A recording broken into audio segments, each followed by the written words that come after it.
하나님 말씀 봉독하겠습니다.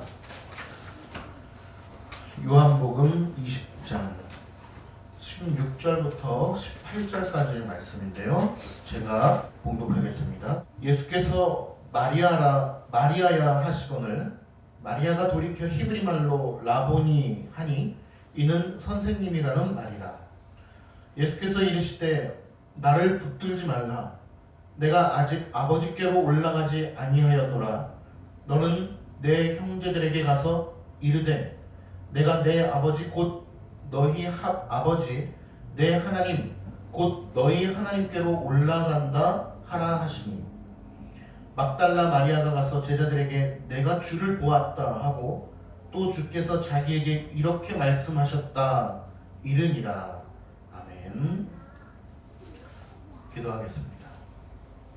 하나님 아버지, 이 시간 주님께서 은혜 베풀어 주셔서 선포되는 하나님 말씀이 우리 심령 가운데 깊이 파고들어 마땅히 주의 말씀인 줄 알고 듣게 하시고 우리에게 삶의 적용도 성령 하나님 은혜로이 잘 인도해 주셔서 어떻게 살아야 될지를 우리가 깨닫게 하옵소서. 구원의 은혜를 깊이 상기하는 귀한 시간이 되게 하옵소서. 예수님의 이름으로 기도드리옵나이다. 아멘. 네. 오늘 말씀의 제목은 내 이름을 불러주실 때입니다. 내 이름을 불러주실 때. 김춘수 시인의 꽃이라고 하는 시를 아마 잘 아실 것입니다.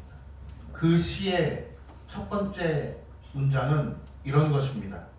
내가 그의 이름을 불러주기 전에는 그는 다만 하나의 몸짓에 지나지 않았다. 김춘수 시인은 기독교인이었지만 물론 이 시를 어떤 기독교적인 것을 드러내기 위해서 쓴 것인지는 모르겠습니다. 그런 자료는 없으니까요. 그러나 저는 일반 계시 속에서 저희들에게 허락해 주신 모든 만물 속에서 이 귀한 시를 만날 수 있게 하신 하나님께 감사드렸습니다. 내가 그의 이름을 불러주기 전에는 그는 다만 하나의 몸짓에 지나지 않았다.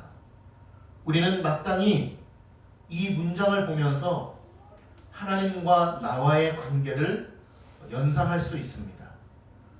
아마 그리스도를 참되게 믿는 신자라면 하나님과 나 사이의 관계를 대입하여서 이렇게 생각할 것입니다.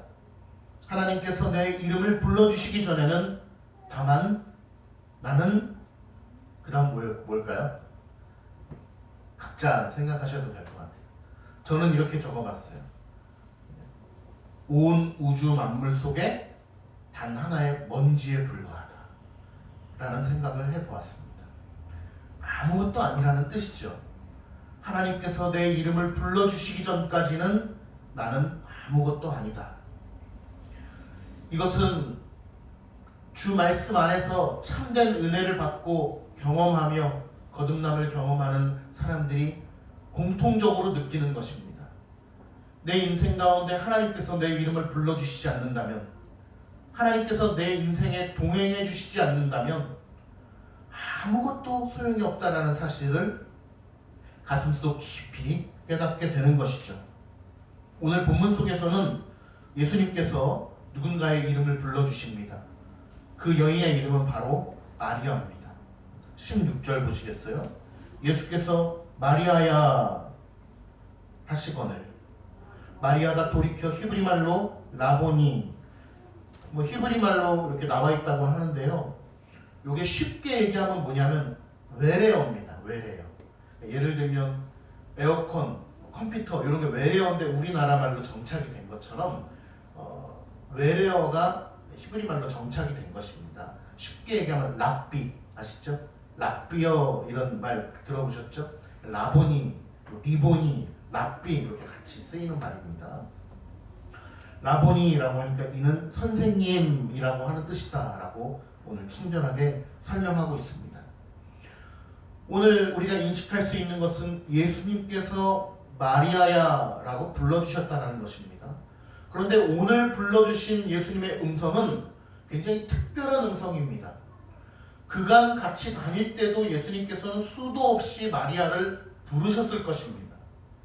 같이 다니기도 하셨고, 이 마리아는 예수 그리스도의 십자가의 죽음 앞에서 그것을 똑똑히 목도한 사람이기도 하죠. 그러니까 수도 없이 예수님은 마리아를 불러주셨음에도 불구하고 오늘 불러주신 이 빨간 글씨, 예수께서 마리아야 하거늘 이라고 하는 말씀은 굉장히 특별한 의미가 있다는 것입니다. 그동안 예수님께서 막달라 마리아로 하여금 잠시 동안의 착각에 빠지게 하신 것은 그의 믿음 가운데 유익하게 해주시기 위한 것입니다. 어떤 착각에 빠졌습니까? 예수님을 보면서도 알아보지 못했죠. 동산지기인 줄 알았다. 다른 공간 복음에 보면 천사인 줄 알고, 동산지기인 줄 알고. 중요한 것은 예수님을 봐도 알아보지 못했다는 것입니다. 그러나 예수님께서 마리아야라고 불러주시는 순간 이제 그 마리아의 영적 지각 능력이 열리면서 그리스도를 알아보게 된다는 사실입니다. 마치 드넓은 농장에서 목자가 양의 이름을 부르면은 그 양들이 반응하며 달려오는 것과 같은 것이죠. 언젠가 우리가 영상을 한번 본 적이 있어요. 목자가 양들을 부르니까 어디 눈에 보이지도 않는 그 양들이, 수많은 양떼들이 쫓아와서 목자를 따라오는 모습을 본 적이 있습니다. 하나님께서 택하신 그의 자녀들은 그리스도의 말씀에 반응하게 된다는 것입니다. 그런데 만약에 그 양들 중에 반응하지 않고 자기 스스로 떠나는 양이 있다면 그 목자의 양이 아닌 것이죠. 다른 목자에 소속된 양인 것입니다. 그러나 그 목자에게 소속된 양은 절대로 다른 곳에 가지 않고 그들과 함께 예수님에게로 몰려든다는 것입니다. 우리는 이러한 부르심을 가지고서 어떤 부르심이라 부르냐면, 교리적 용어인데 유효한 부르심 혹은 유효적 부르심이다. 하나님의 백성들에게만 작용되는 것이죠. 그러니까 예수님의 그 음성은 택자가 아니고는 반응할 수 없는 것입니다. 하나님의 자녀가 아니고는 반응할 수 없는 것입니다. 그럼 이런 질문을 할 수 있을 것입니다. 마리아가 그동안도 예수님을 쫓아다녔는데 그동안 불러주셨던 것은 무엇입니까? 왜 이제 와서 갑자기 유효한 부르심이 있는 것입니까? 라고 생각할 수 있지만, 초두에도 말씀드렸듯이 하나님께서는 그분의 깊으신 뜻과 섭리 가운데 아직까지는 예수님을 따라다니되 인간적인 갈망에 의하여 따라다니게 만드셨고, 적절한 때에 예수님의 음성을 통하여 그의 심령이 온전히 깨어나게끔 이렇게 은혜를 허락해 주셨다는 것입니다. 그러므로 우리 참된 신학의 길을 따라가는 자들은 연약한 자들을 보면서, 연약한 신앙의 소유자들을 보면서 절대로 정죄하지 않습니다. 하나님께서 허락해 주신 일련의 과정이라고 믿기 때문입니다. 제가 지금 이 순간 이 정도의 믿음을 갖게 된 것은 철저히 하나님의 은혜일 뿐인 것이지, 제가 어떠한 것을 노력했기 때문에 이 정도 수준의 믿음에 도달한 것이 아니라는 것을 참된 은혜를 깨달은 자들은 다 알기 때문입니다. 그러니 나보다 믿음이 강한 사람을 보면서도 인간적인 부러움보다는 하나님을 찬양해야 될 것이고요. 나보다 신앙이 연약하여서 좀 자주 넘어지거나 좀 그런 분들이 있다 하더라도 하나님께서 지금 세워가고 있는 중이라는 것을 믿음으로 바라봐야 될 것입니다.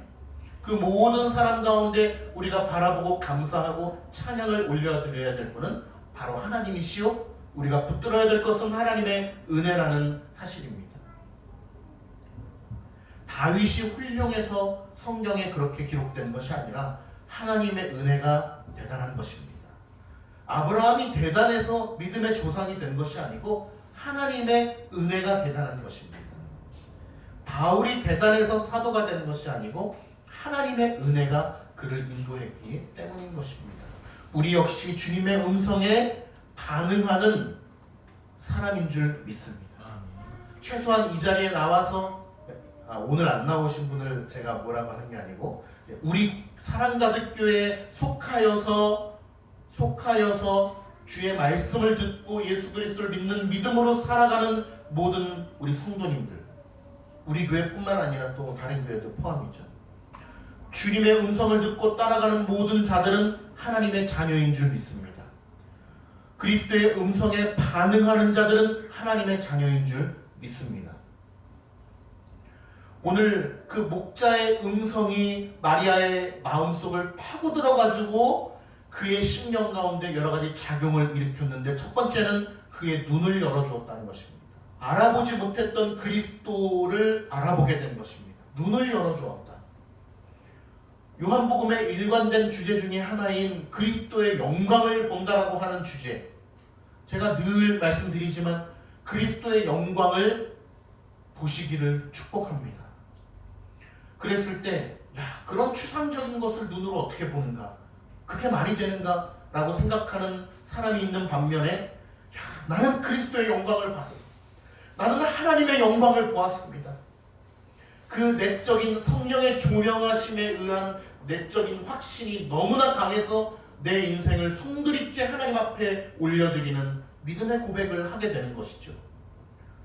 누군가가 신의 존재를 증명하는 문제를 논할 때에 물리적으로 하나님께서 우리에게 왜 증명해 주시지 아니하느냐 라고 이야기하지만 그 말도 틀린 것이지만, 왜냐하면 물리적으로도 하나님은 우리에게 수많이 일반 계시를 통하여 증명해 주셨지만 믿지 못하는 것이죠.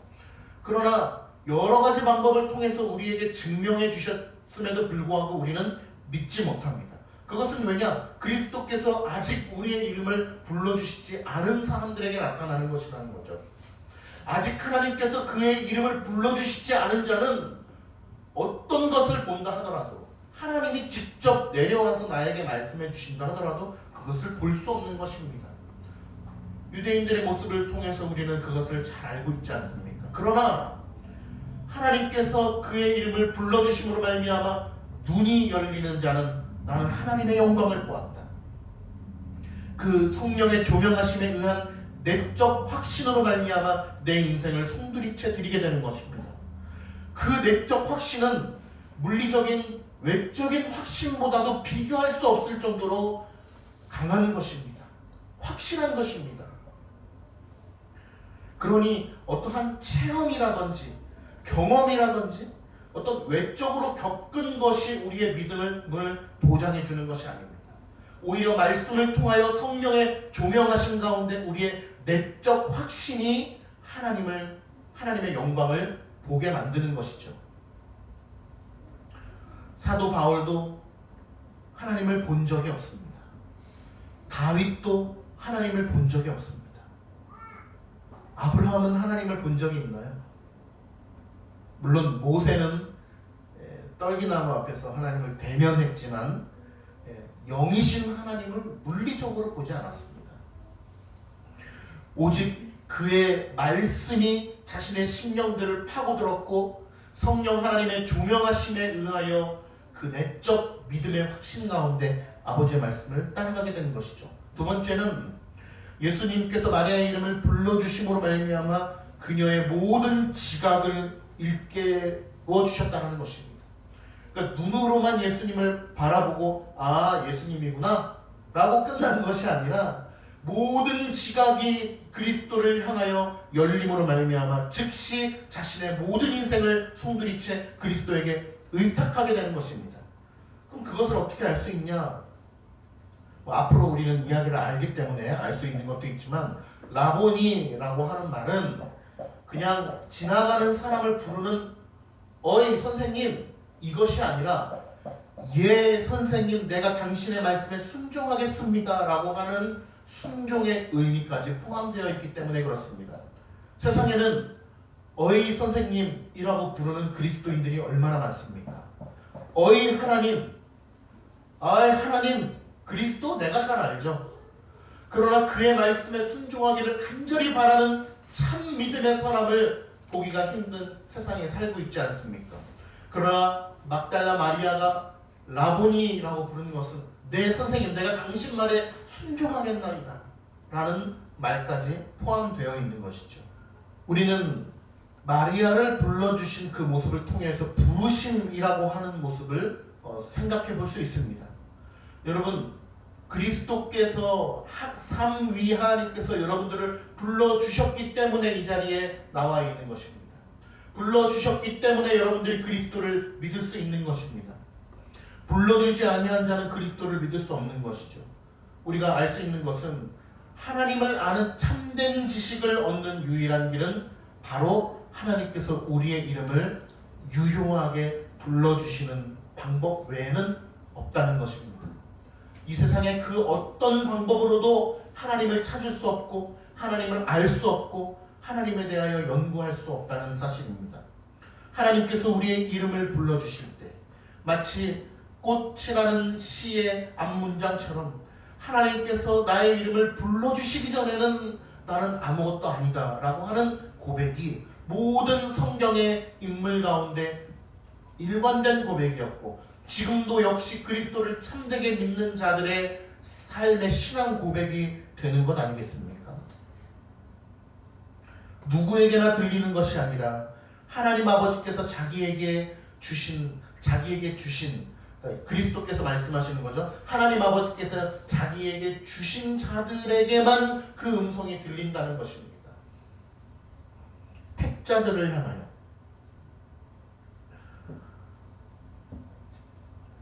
하나님께서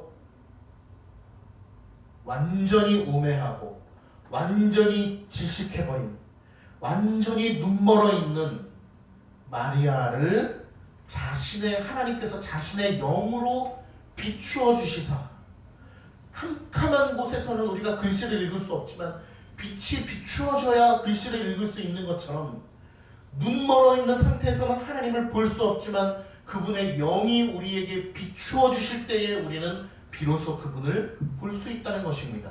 우리는 그것을 뭐라고 하냐? 조명해 주신다라고 하죠. 말씀을 듣기 전에도 조명 기도를 하잖아요. 그것은 굉장히 중요한 기도입니다. 왜냐하면 성령 하나님께서 우리의 마음 문을 열어주시지 아니하면 우리는 말씀을 들어도 알 수 없기 때문입니다. 그것을 겸손하게 고백하는 자들이야말로 말씀을 보기 전에 조명 기도를 드리는 것이죠. 내 인생 가운데 조명 기도를 드리는 것입니다. 하나님, 내가 인생을, 오늘 하루를 살아가는 이 시간 가운데도 하나님께서 내 앞길을 조명해 주시지 않는다면 우리는 나아갈 수 없습니다. 주의 말씀은 내 발의 등이요 내 길의 빛입니다 라고 다윗이 고백했던 것처럼 우리도 늘 그 말씀을 고백하며 하나님께서 내 발 앞에 길을 비추어 주시지 않는다면 우리는 한 발자국도 나아갈 수 없는 것을 고백하는 것이 참 믿음 아니겠습니까? 조명해 주실 때에 그 막달라 마리아의 심령에 놀랍고 신비한 변화가 일어난 것입니다. 우리에게도 그러한 놀랍고 신비로운 변화가 있지 않습니까, 여러분? 있으시죠? 그전에는 죄에 대하여 인식하지 못했는데, 내가 하나님 뜻대로 살지 않은 것이 내 인생 가운데 너무나 큰 죄구나 라는 것을 깨닫게 되는 심령. 내가 이러나 저러나 하나님 뜻대로 해야지, 이러나 저러나 성령 말씀대로 살기를 간절히 소망하나이다 라고 하는 심령의 울림과 외침이 있으시잖아요. 그것이 참 믿음의 삶의 발걸음인 것이죠.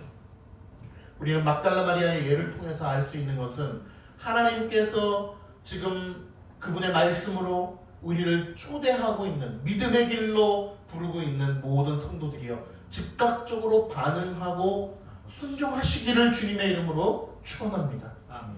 마리아야 라고 불렀는데 내가 생각 좀 해볼게요. 일단은 제 집에 좀 갔다 오겠습니다 라고 하면 안 되는 것입니다. 즉각적인 순종은 굉장히 중요한 것입니다. 심지어는 예수님은 뭐라고 말씀하셨습니까? 네 아비의 장례도 버려두고 나를 따르라고 말씀하셨습니다.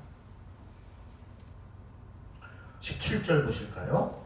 예수께서 이르실 때 나를 붙들지 말라라고 말씀하십니다. 왜냐하면 나는 아직 아버지께로 올라가지 아니하였다. 이 말을 우리가 잘 이해할 수 있을까요? 나는 아직 아버지께로 올라가지 아니하였으니까 Don't touch me. 만지지 마라 라고 말씀하시는 것입니다. 다른 공간복음서에 보면은 이 말이 약간 대치가 되는 것처럼 느끼실 수도 있습니다. 그러나 결론적으로는 무엇이냐 하면 예수님을 알아보는 순간 막달라 마리아는 여인들과 함께 예수님을 붙들었던 것으로 보입니다. 공간복음을 종합해보면 그렇습니다. 예수님을 막 붙들었던 것 같아요. 예수님이 살아나셨다라는 생각에 너무나 기쁜 나머지 붙잡았습니다. 그리고 예수님께서는 붙잡는 것을 일시적으로는 허용해 주셨습니다. 왜냐하면 너무나 예수님을 사랑하고 그 부활, 예수님이 눈앞에 나타난 것에 대한 기쁨을 이기지 못해서 예수님을 만지는 것을 일시적으로 허용했는데, 문제는 예수님께서 나를 만지지 마라, 붙들지 마라 라고 말씀하신 것은 왜 그러냐? 그 여인들의 마음속에 육신적인 마음으로 너무 가득 찼기 때문인 것입니다. 그러니까 요컨대 예수님의 가르침을 충분히 잘 들었던 아마 우리 같은 성도들이라면 예수님 부활하셨군요. 하늘의 영광을 비추시기 위하여 승천하시고 보좌 우편에서 온 우주 만물을 다스리시기 위하여서 부활하셨군요. 하늘의 영광을 찬양합니다 라고 찬송을 했을 텐데, 우리 같으면 이 여인들은 육신적인 눈앞에 보이는 것만 지금 기뻐하는 거예요. 그러니까 바지크랭이를 옷을 붙잡고서 놓지를 않는 것입니다. 그러나 예수님께서 오늘 본문에 말씀하시지만 내가 부활한 목적은 단순히 너희들 눈앞에 나타나서 나 살아났지롱 그러면서 하려는 것이 아니고, 최종적으로는 내가 하늘로 올라가서 아버지의 보좌 우편에 앉아서 내 영으로 온 우주 만물을, 태초부터 영원까지의 모든 우주 만물을, 택자들을, 모든 사람들을 다스리고자 내가 부활한 거야 라는 것을 본문을 통해서 말씀하고 있는 것입니다. 그런데 아직까지는 그 여인들이 그러한 광대한 하나님의 뜻까지는 이해하지 못하고 바지를 붙들고서 있는 상황인 것입니다. 그러니까 예수님께서 나를 붙들지 말라라고 하신 말씀의 의미를 잘 이해하실 수 있겠죠. 내가 아직 아버지께로 올라가지 아니하였다. 너희들 눈앞에만 있는 것은 내 부활의 궁극적인 목적이 아니야 라는 것을 말씀하고 있는 것입니다. 우리도요, 그리스도를 열망하고 하나님을 열망하지만 내 육신적인 필요와 나만의 방식으로 하나님을 붙들려고 하는 자들은 하나님께서 이렇게 말씀하실지도 몰라요. 나를 붙들지 말라. 내 방식대로 내가 원하는 육신적인 방식으로 하나님을 붙들려고 하는 것은 안 된다는 것입니다. 우리는 그러나 아직도 그러한 수준에 머물러 있는 사람들이 얼마나 많이 있습니까? 예전에 설교에서도 말씀드렸지만 하나님께서 나는 하늘 보좌 우편에 가서 내가 거기서 모든 만물을 다스릴 거야 라고 말씀하신 것이 우리에게 얼마나 큰 위로가 되는지 몰라요.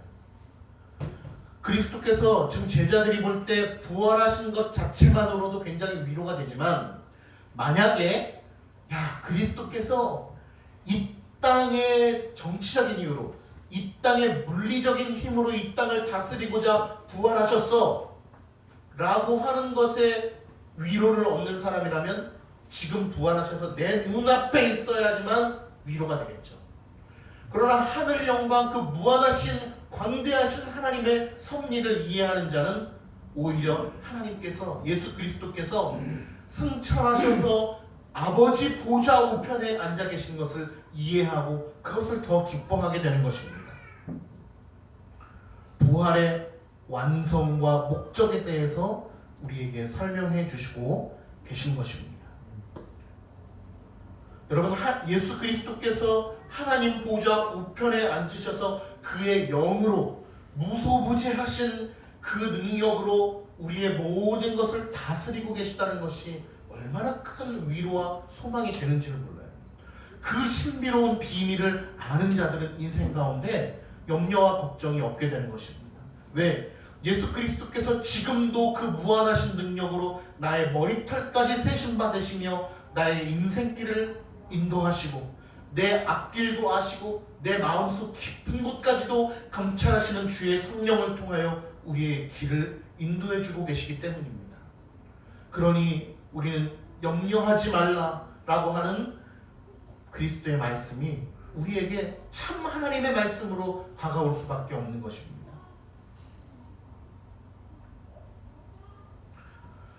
그리스도의 본래의 목적과 의도를 알지 못한 채 맹목적인 갈망만을 가지고 그리스도를 찾는 것은 잘못된 것이다. 수많은 기성교회들이 그런 잘못된 갈망을 가지고 그리스도를 찾아가는 것을 기뻐하는 모습을 볼 수 있습니다. 우리 안에도 그러한 모습이 있을 것입니다. 우리 속에도. 그러나 참된 신자는 어떻습니까? 그러한 것들을 자꾸 제하여 버리기를 기뻐하는 것이죠. 그러한 것들을 제하여 버리고 하나님의 뜻을 구하는 나 자신의 모습을 보면서 한없는 기쁨을 느끼게 되는 것입니다. 야, 내가 예전에는 나의 필요만을 구했는데, 나의 필요가 중요하지 않다는 건 아닙니다. 나의 필요를 하나님 앞에 구하시기를 바랍니다. 나의 필요만을 구하기를 기뻐했었는데 어느 순간 내 자신의 모습을 보니까 나의 필요보다도 하나님의 뜻을 구하고 있네? 라는 모습을 보면서 한없는 기쁨을 느끼게 되고 하나님께 찬송을 올려드리게 되는 것입니다. 여러분 다 그러시죠? 아멘. 아멘. 오늘 막달라 마리아 앞에서 보여주신 그리스도의 가르침은 두 가지 교훈을 주는데요. 첫 번째는 우리가 마음을 들어 하늘을 봐야 된다는 것입니다. 이게 무슨 뜻이냐? 하늘을 본다? 이게 무슨 뜻이냐? 이 땅에서의 필요와 욕구만에 머물러 있는 것이 아니고 하늘 보좌 우편에서 온 우주 만물을 다스리시는 그리스도의 영원성과 전지성과 전능성에 대하여 눈을 돌려야 된다는 것입니다.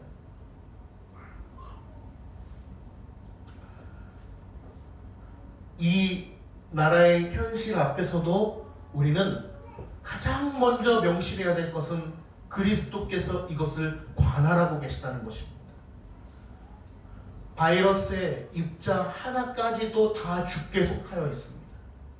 그러한 생각을 먼저 하나님 주권 아래 있다는 것을 먼저 우리가 인식하고 그 다음에 다른 생각들을 하는 것이 마땅할 것입니다. 두 번째는 어떤 교훈을 주시냐면 바로 하늘 보좌 우편의 그리스도를 바라봐야 된다. 첫 번째는 비슷한데요. 육신의 소욕을 버려야 한다는 것입니다. 하늘을 봐야 된다. 그리스도인은 하늘을 봐야 됩니다. 하늘을 본다는 것은 무엇이냐? 그리스도의 방금 말씀드렸듯이 전능성, 전지성, 무수무죄성, 그리스도가 하나님이신 것을 우리가 인식해야 된다는 것입니다. 막달라 마리아가 예수님을 만난 이후에 보니까 제자들에게 뛰쳐간 모습을 우리가 볼 수가 있습니다. 근데 요한복음에는 다 표현이 되진 않았지만 공간복음을 종합해 보면 제자들이 전체 다 모여 있는 곳에 뛰어갔을 가능성이 높습니다. 즉 마리아를 통하여 혹은 여인들을 통하여 온 제자들에게 예수님의 부활의 소식을 알려주셨다라는 것입니다. 근데 이상하지 않으세요? 지난주도 한번 말씀 언급드렸지만 예수님의 제자들은 특별하잖아요. 사도들이잖아요. 그런데 그 사도들에게 나타나지 아니하시고 여인들에게 먼저 나타나셔서 그 여인들로 하여금 제자들이 주님의 시신이 없어졌다, 주님이 부활하셨다라고 하는 얘기를 듣게 되었다는 것입니다. 우리는 의아해할 수 있죠. 근데 이 장면을 보면서 칼빈은 이렇게 이야기를 합니다. 만약에 그리스도께서 소나 나귀를 데려다가 제자들에게 부활의 소식을 알렸다 한들 제자들은 아무도 할 말이 없었을 것이다. 왜냐? 예수님은 3년간, 물론 정확하진 않지만 3년 동안 제자들을 이끌고 다니면서 수없이 당신의 죽으심과 부활과 또 승천에 대한 말씀들을 끊임없이 가르쳐 주셨음에도 불구하고 그들은 그것을 믿지 않았다는 것입니다. 제자들은 그것을 믿지 못했어요. 무슨 말인지를 깨닫지를 못했습니다. 그렇기 때문에 예수님께서 깨닫지 못한 우매한 자들에게 사회적으로, 그 당시 사회적으로는 연약하다 칭함을 받는 여인들을 통하여 그들에게 선생으로 삼으셨다는 것입니다. 그들을 책망하고자. 제가 아마 베드로였다면, 제가 요한이었다면 상당히 기분이 나빴을 것 같아요. 야, 예수님 너무하시네. 부활하실 거면 우리한테 먼저 알려줘야지. 저 그런 경험을 많이 했었거든요. 이제 교회가 클수록 그 위계 질서가 있잖아요, 아무래도. 근데 내가 그래도 중간 관리자인데 위에 계신 그 지도자가 나한테 먼저 안 알려주고 다른 사람한테 먼저 알려줬어요. 회장님이 계신데 부회장한테 안 알려주고 직원들한테 먼저 알려주고 부회장은 나중에 알아요. 그 기분이 얼마나 나빠요. 제가 제자들이었다면 기분이 되게 나빴을 것 같아요. 인간적으로는. 야, 예수님 진짜 좀 그렇네. 우리한테 먼저 말씀해 주셔야지. 우리한테 먼저 나타나 주셔야지. 그 당시 사회적으로 연약한 여인들을 통해서 우리에게 듣게 하시다니. 기분 나쁘네. 예수님께서 꾸짖는 거라고 칼빈 목사님은 얘기하고 있습니다. 그러면서 얘기하는 게 소나 나귀를 데려다가 그들의 선생으로 삼았다 하더라도 그들은 할 말이 없는 것이다. 왜? 끊임없이 정성을 다해서 예수 그리스도께서 가르침을 베푸셨음에도 불구하고 그들이 전혀 나아진 모습을 보여주지 못했기 때문입니다. 여러분, 때로는요, 나보다 연약한 자를 통해서 주님께서 나에게 깨닫게 하시고자 하는 경우가 많이 있습니다. 때로는 내 자녀를 통해서 나에게 말씀하시는 경우가 있다니까요. 때로는 성도를 통하여 목사에게 권면하시는 경우도 있다고 믿습니다. 때로는 믿지 않는 자들의 대화를 통해서도 나에게 무언가를 깨닫게 해주시는 경우가 있다고 믿습니다. 그러면 우리는 어떤 생각을 해야 되겠는가? 늘 주의 말씀 앞에서 엎드려서 주의 말씀을 귀담아 들어야 되는 것입니다. 근데 우리가 오해하지 말아야 될 것은요, 이 여인들을 통하여 사도들을 가르쳤다고 해서 이것이 일반적인 사례가 되는 것은 아닙니다. 만약에 하나님께서 제 아들을 통해서 저에게도 무언가 깨닫게 해주실 수 있죠. 인정하십니다. 우리 모두 다 인정할 겁니다. 그렇다고 제 아들이 아빠가 될 수는 없는 겁니다. 성도를 통하여 제가 주님의 권면을 들을 수 있습니다.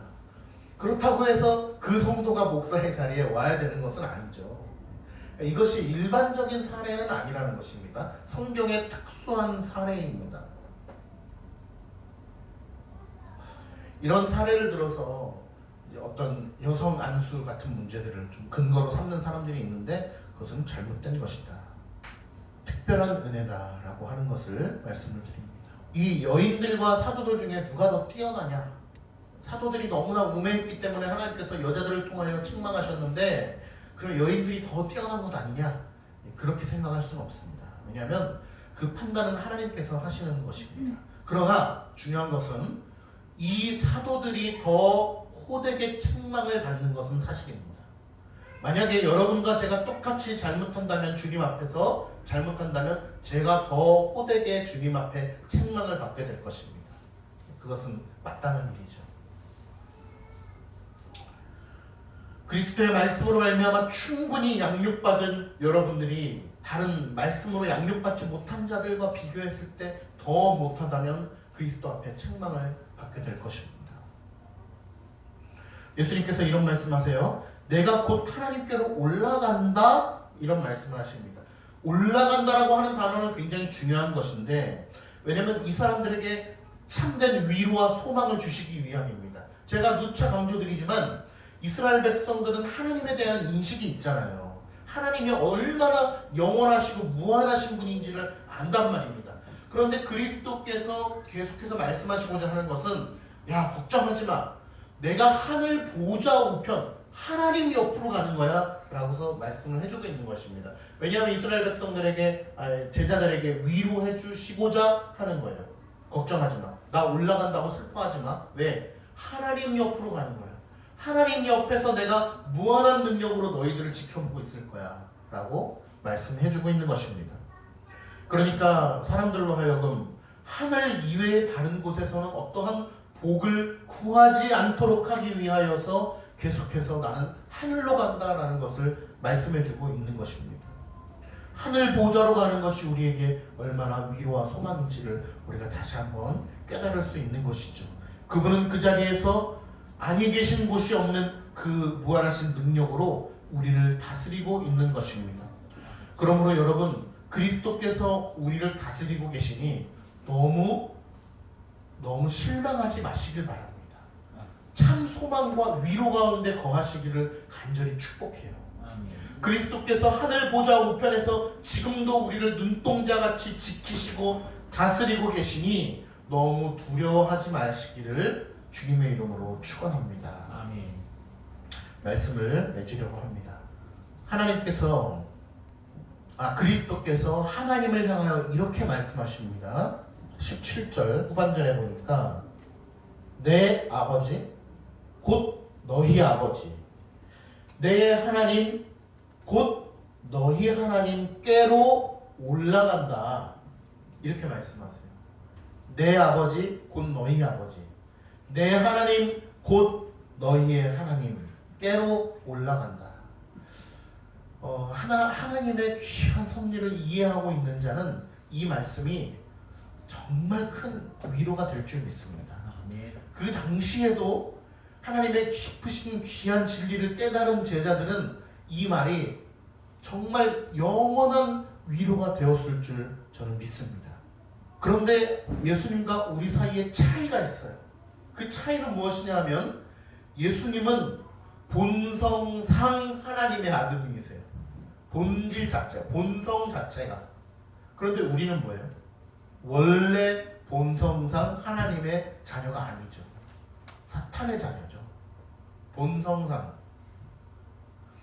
그런데 어떻게 하나님의 자녀가 되었습니까? 우리를 입양하셔서 자녀 삼아주셨기 때문에 우리가 자녀가 된 것입니다.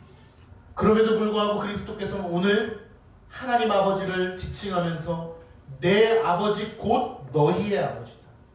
그리스도와의 연합이 아니고서는 우리가 어떻게 이런 표현을 들을 수 있겠습니까? 그리스도와 하나가 되지 않는 한 어떻게 이런 표현을 우리가 들을 수 있겠습니까? 마귀는 끊임없이 우리로 하여금 하나님을 아버지로 부르지 못하게끔 의심을 줍니다. 불신앙을 줍니다. 염려를 줍니다. 그리스도께서 하늘 보좌 우편에서 앉아 계셔서 지금도 우리를 다스리고 있다라고 하는 개념이 무엇인지를 깨닫지 못하도록 혼란을 줍니다. 왜? 아버지를 아버지라 부르지 못하고 믿음을 제하여 버리기 위하여. 그러나 여러분, 하나님께서 우리에게 베풀어 주신 은혜가 무엇입니까? 그 은혜가 얼마나 큽니까? 구원의 은혜가 이 땅에 그 어떤 것보다도 얼마나 큽니까? 우주 한가운데 먼지와 같은 나를 하나님께서 그 이름을 불러주셔서 생명을 불어넣어 주시고 우리에게 영혼을 허락하여 주시고 하나님을 알 수 있는 은혜를 허락해 주신 것이 얼마나 큽니까?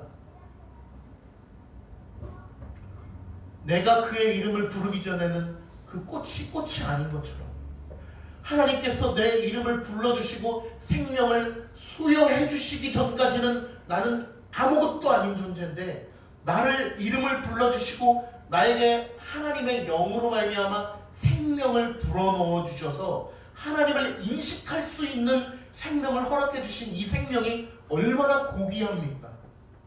우리는 하나님께서 눈뜨게 해주시지 아니한다면 하나님을 볼 수도 없고 우리 이름을 불러주시기 전까지는 어떠한 감각으로도 하나님을 인식할 수 없는 죄된 인생인데 하나님께서 우리의 눈을 뜨게 해주시고 우리의 이름을 불러주심으로 말미암아 하나님을 인식할 수 있게 되었다니까요. 그거보다 더 큰 영광은 없는 것입니다. 하나님을 인식하게 되었다. 여러분, 저는 아버님이 쓰러지셨을 때 중환자실에서 나왔음에도 불구하고 인식할 수 없는 상태에 있었어요. 가족을 봐도 가족이 뭔지를 모르는 인식할 수 없는 시간이 있었습니다. 그거는 그래도 슬픔이 지나가죠. 인생의 끝은 있으니까요. 그런데 여러분, 하나님을 우리가 인식할 수 없다면 그 고통의 끝은 한이 없는 것입니다. 우리의 지각이, 우리의 감각이, 영적 능력이 하나님을 인식할 수 없다는 것은 그것이 바로 어디죠? 지옥이죠. 근데 사실은 여러분, 지옥도 하나님을 인식할 수 있어요. 그러니 우리에게 주신 하나님의 은혜가 얼마나 큰지를 기억하며 우리 로마서 8장 말씀을 함께 읽고 마치도록 하겠습니다. 로마서 8장이요. 로마서 8장 38절 39절을 함께 읽고 끝내겠습니다. 예, 신약 251페이지 정도에 있습니다. 함께 읽어보겠습니다. 38절 39절 시작. 내가 확신하노니 사망이나 생명이나 천사들이나 권세자들이나 현재일이나 장래일이나 능력이나 높음이나 깊음이나 다른 어떤 피조물이라도 우리를 우리 주 그리스도 예수 안에 있는 하나님의 사랑에서 끊을 수 없으리라. 아멘.